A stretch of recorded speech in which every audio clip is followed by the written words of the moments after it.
आज के समय में हर व्यक्ति चाहता है कि वह अपना खुद का काम शुरू करे और आर्थिक रूप से आत्मनिर्भर बने।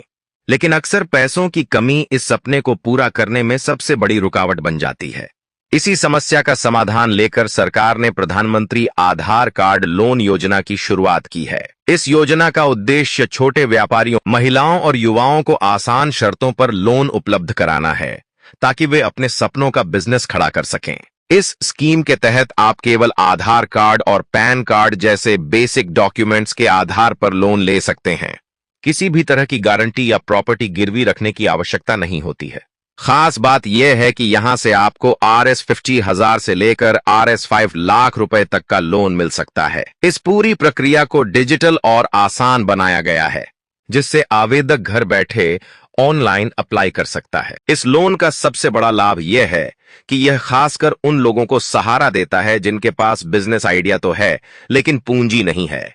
आवेदन करने के बाद कुछ ही दिनों में लोन अप्रूवल हो जाता है और राशि सीधे आपके बैंक अकाउंट में ट्रांसफर कर दी जाती है।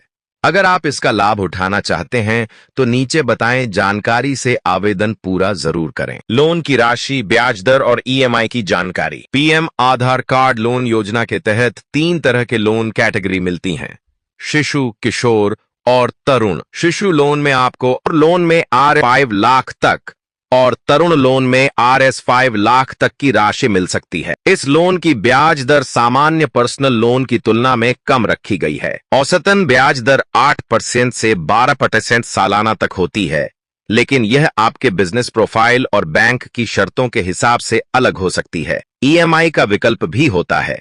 आप चाहे तो 1 साल से लेकर 5 साल तक की अवधि में लोन चुका सकते हैं। उदाहरण के लिए, अगर आप 2 लाख रुपए का लोन 3 साल के लिए लेते हैं और ब्याज दर 10% है, तो आपकी मासिक EMI करीब 600-400 रुपए के आसपास होगी।